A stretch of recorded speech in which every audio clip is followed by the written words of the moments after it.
Good afternoon, ladies and gentlemen. It's now been 11 days since Nicola Bulley, a 45-year-old mother of two, went missing here in St Michael's in Lancashire. It remains and always has been our priority to find Nicola as soon as possible and to bring her back to her family. Her family continues to be supported by specially trained officers who update the family daily and support them in other ways.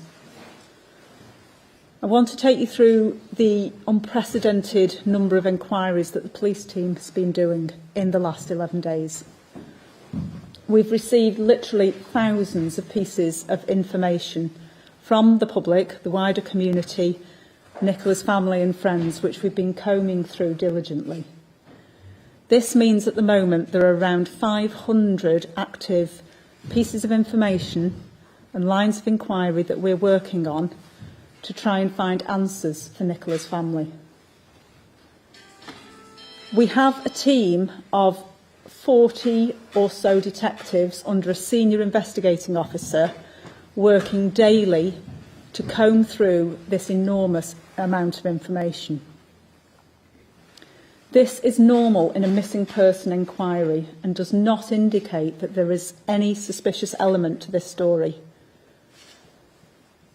The inquiry team remains fully open-minded to any information that may indicate where Nicola is or what happened to her. Some of the specific pieces of information and the lines of inquiry that they've been undertaking include house to house in the village, looking at CCTV, the various pieces of dashcam that have been submitted to the inquiry, identifying and tracing and speaking to key witnesses, a number of whom have come into the inquiry and been spoken to and given valuable information. Digital and telephony, this includes Nicola's Fitbit and her mobile phone, which has been fully examined. And we've now identified around 700 vehicles that drove through the village on that morning, on the 27th of January at around 9:10, 9:15. And we're in the process of speaking to all of those drivers to try and find out if they have any dashcam footage, what they saw on that day, or anything else that may be of value to the police inquiry. We remain very grateful to all of our partners and the wider community for the help they've given. In particular, and I've mentioned some of these in the past, this includes His Majesty's Coastguard, Lancashire Fire and Rescue, Lancaster Area and Bowland Mountain Rescue, other forces and national experts in different fields, as well as the Specialist Group International, or SGI, who have offered their assistance to the family free of charge and have been working under the direction of our local police search teams to help us.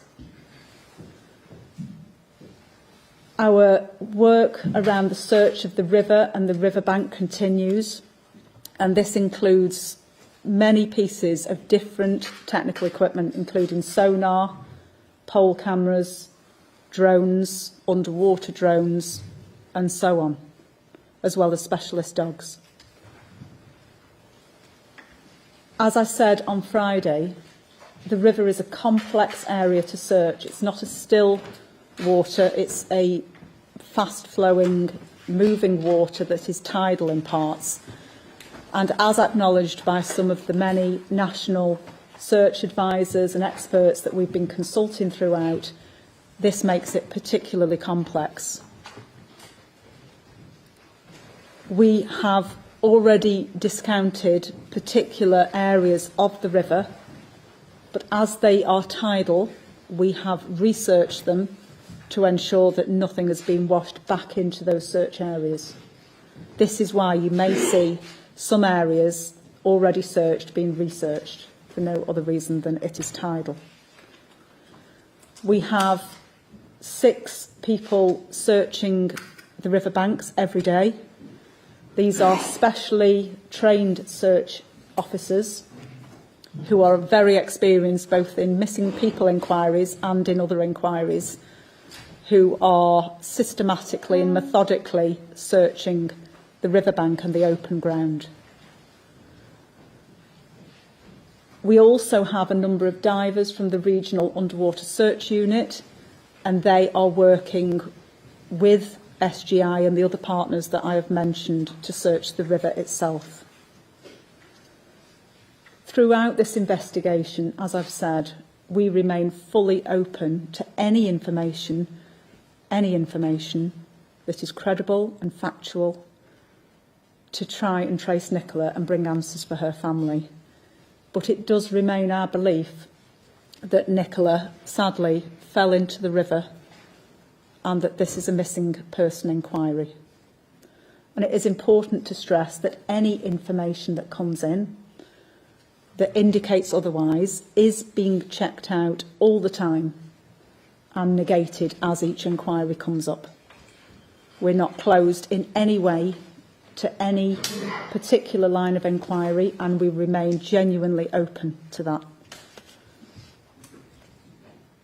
All these extensive inquiries, however, have so far not found anything of note. Any indications of physical objects in the river, such as natural debris, trees and the like, have been already identified by the original divers and discounted. So further sightings of that debris are only items that we already knew were on the riverbed or in the riverbank. We would ask that people in the wider community, particularly on social media and online, do not speculate as to what may have happened to Nicola. This is particularly hurtful to her family, to her children, to her partner Paul, her parents, her sister and her friends, because it's not helpful to them, it's distressing and it's distracting for the police inquiry. Nor is it helpful if people, particularly if they come from outside of the area, take it upon themselves to take the law into their own hands by trying to, for example, break into empty property. They may mean well, they may want to help, but they can help in thinking back, if they were in the area, to what information they may have of relevance to the police and holding the family in their thoughts. But we will not tolerate online abuse of anyone, including innocent witnesses, of members of the family and friends, of local businesses, or of criminal damage or burglary. And we will be taking a strong line on that, as you would expect. We have engaged with and worked shoulder to shoulder with a number of very specific experts, as I mentioned earlier. These include the National Crime Agency, who have reviewed all of the police investigations so far and have not identified any other lines of inquiry other than what we had already identified. Likewise, we are working with the National Search Advisor, the Police National Search Advisor, who again has not identified anything in the search strategy or the search area, the physical parameters, that we have not already explored. And I say this to reassure the local community in particular, as well as Nicola's family, that all possible lines of inquiry, search or investigation are being exhausted.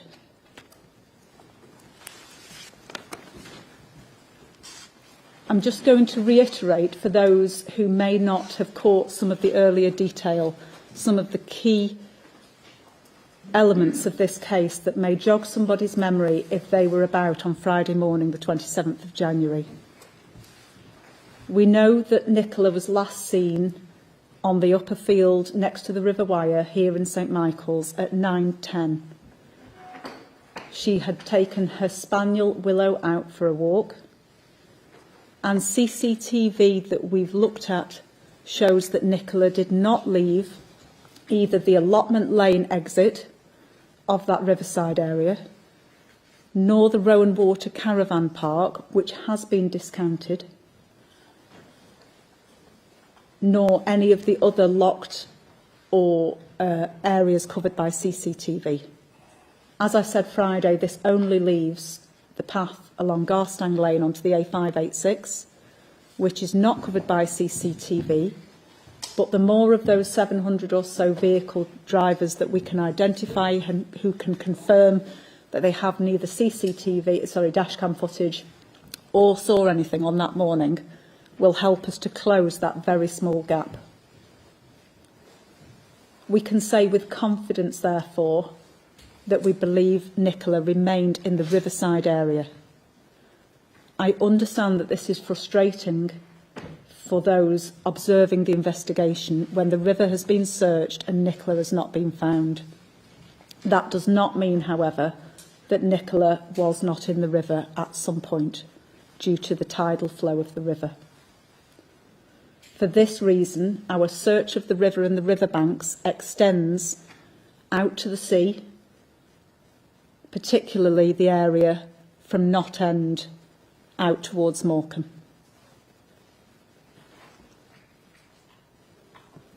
So we continue to appeal for drivers on that morning, and I will remind people of Nicola's description, the clothing that she was wearing, and her movements on that day. Nicola is a white lady, 5'3", with shoulder-length brown hair. She speaks with an Essex accent. She was last seen wearing a knee-length black gilet jacket and underneath an Engelbert Strauss black long-sleeve jacket to the waist. She was wearing black jeans, long green walking socks tucked into her jeans, and green ankle-length wellies. She has her hair tied in a ponytail and was wearing a pale blue Fitbit. I have a small number of detail extra to the timeline that I provided on Friday that fills in some of the gaps on the morning that Nicola disappeared. They include that at 8:26 a.m, Nicola left her home address with her children, and I know there's been CCTV images from her from her doorbell footage, that have been released that may jog someone's memory. At 8:40, Nicola dropped her children off at school here in St Michael's. At 8:43, she was seen on the river path towards the gate and the bench on the lower field. At 8:47, someone who knows Nicola saw her walking along the lower field with her dog, and the two dogs briefly interacted together. At 8:53, she sent an email to her boss. At 8:59, she sent a message to a friend. At 9:01, she logged onto a Teams call. And at 9:10, we have the last confirmed sighting of Nicola on the upper field walking her dog.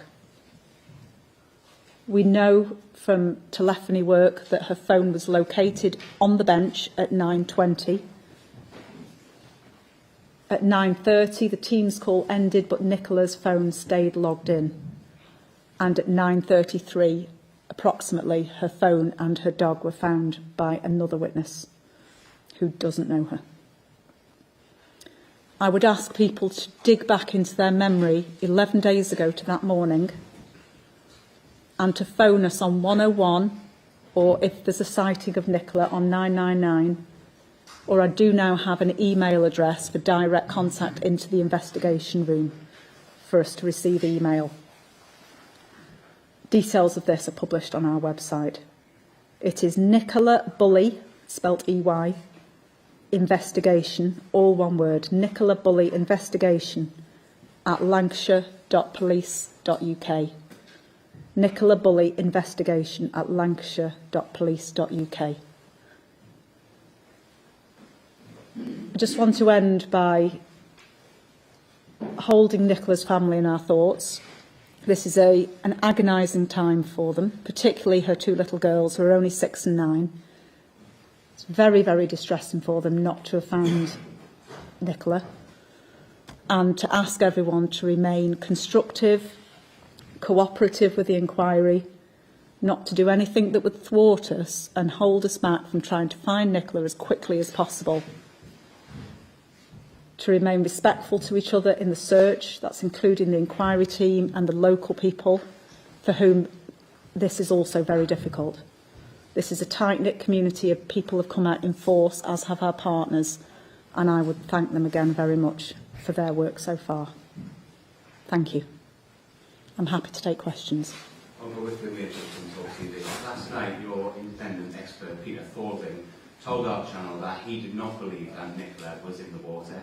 He said he believes the phone could be a decoy, that there could be third-party involvement. How helpful is that for you when the police is saying its hypothesis is that she somehow fell into the water, and yet you've got part of the team investigating this case basically contradicting it? Well, I thank SGI for the help that they've given to the team. As I said before, our search has not found Nicola in the river, and then a research in parts by SGI found the same. That does not mean, as I said a few minutes ago, that Nicola has not been in the river. And in the light of other inquiries being discounted from the investigation so far, although we are keeping an absolutely open mind to anything new, then clearly our main belief is that Nicola did fall into the river. Clearly, Mr Folding isn't included within all the investigation detail, any more than the members of the public are that I'm briefing through these sorts of press conferences. So we would ask that we be allowed time to continue with those inquiries and to release to the public only what is relevant for them at that time. Thank you.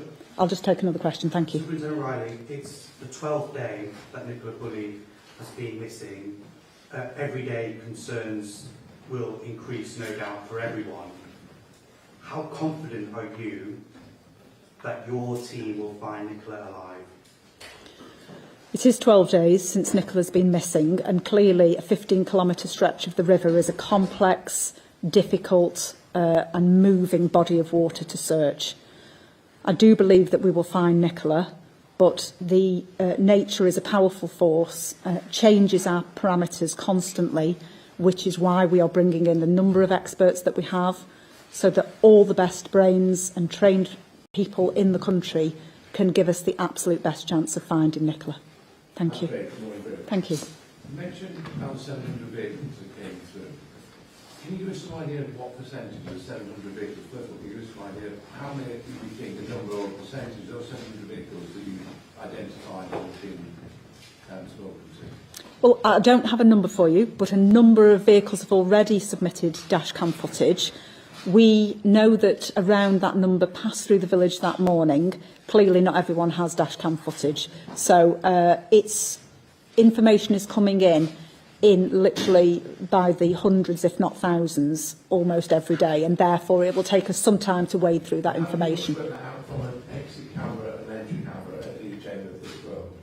Say again, sorry. Is there something like an exit camera and an entry camera at each end of this road? Well, I'm not going to talk about sort of how that those vehicles have been identified, but suffice to say we have identified them. We are in the process of writing to all of them to ask them to come forward and either confirm or negate whether they have anything that they could help us with. That's not being done in door-to-door terms. You've got people knocking on. Well, clearly not all drivers are local, so we are writing to all those who aren't in the local area, but as I said before, extensive house-to-house has been done, so if they're in the village, they will have been spoken to. Thank you. Hello. You've reiterated today that the hypothesis you're working with is that Nicola fell into the river and didn't leave the riverside.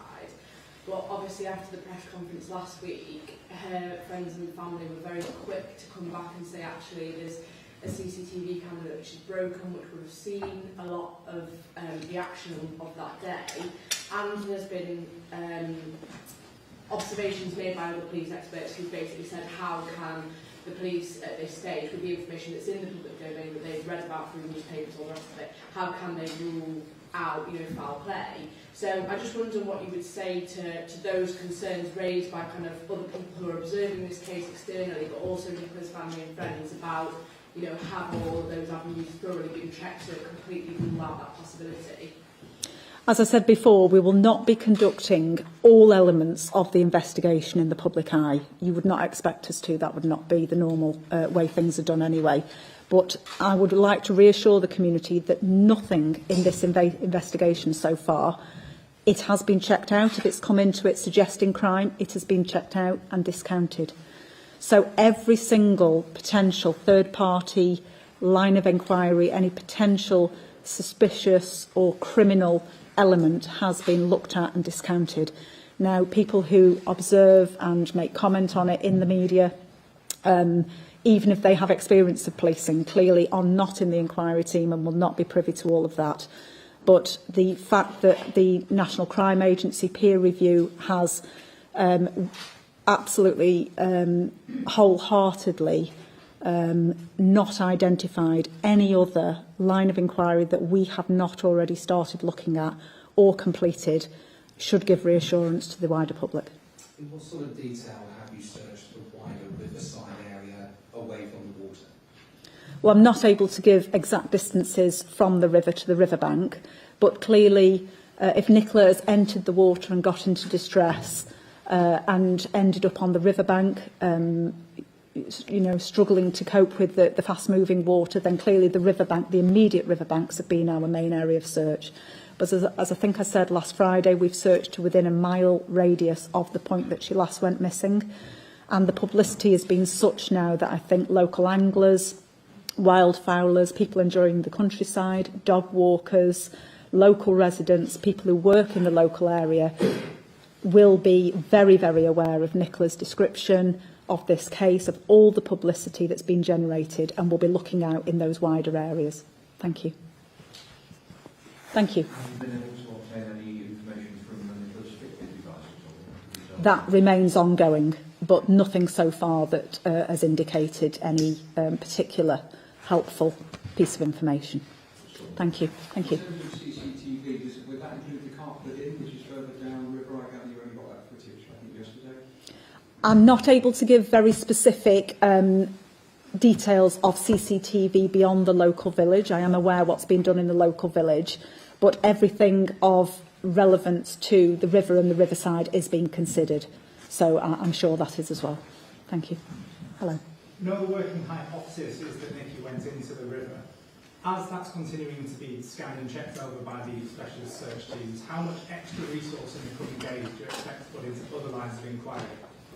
Well, as I said, the team of detectives are number around 40. That is under constant review. So if the search area becomes too wide or the investigation too complex, as the senior investigating officer over that inquiry team will immediately ask for further resources. You know, we're a reasonably sized force. We are very used to bringing in officers from other parts of the county. This is clearly garnering national publicity, and we will be very quick to move them in if we need to, and if we have to go to regional or even national support. We're very open to being led by the facts, to putting whatever is needed to this investigation to it, but I am satisfied with assurances from the senior investigating officer that that she has all of the investigation resources that she needs at this time. Thank you. I'll just take the gentleman behind you, and then I'll come back to you. No problem. You mentioned that Amnesty investigators have been trying to break into property. Can you elaborate? Well, there are some properties along the riverside which are empty or derelict. And whilst it may be well-intentioned that people think that that could be a line of inquiry, I would ask them to desist from doing that. In some cases, it may be criminal if they're breaking in and causing damage or committing a burglary. We have gone into derelict property, including ones on the riverside, any under renovation that are empty, with the permission of those owners and their knowledge. We have searched houses matching that sort of profile on the river bank, including the grounds. Because there is no criminal element yet identified, and we don't expect there to be in this inquiry, then we're not starting to go into houses because that's not where the inquiry is leading us. Thank you. Just like you said, that because nothing had been found in the river, that doesn't mean that Nicola didn't enter the water. In the same ilk, because nobody's seen her leaving this Garstone Lane entrance or exit, doesn't mean that she couldn't have.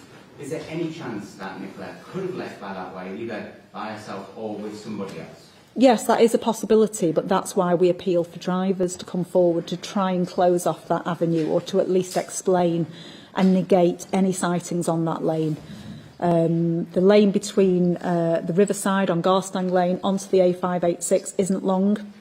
People may have forgotten, they may have been away on holiday and missed much of this publicity. So if that is you and you've returned from holiday or returned from an absence, and this incident has sort of largely passed you by till now, I would ask you to think back to Friday the 27th and whether you were on Garstang Lane, and help us exactly close that gap. Thanks. Well, what will we stop searching the river? We'll stop searching the river when all the national expert advice and our own staff confirm to us that there is nothing further to be gained by doing that. However, that does not mean that other inquiries might not continue. So I've mentioned already that the search is extended as far as the sea. Morecambe Bay, for those who know it, is a very wide bay, and the area from Knott End towards Morecambe is particularly rural. So there will be other elements that will remain being searched. People might not see the river itself being searched, but the inquiry team continues to work really diligently far into the evening every single day to try and close anything else off. Thank you.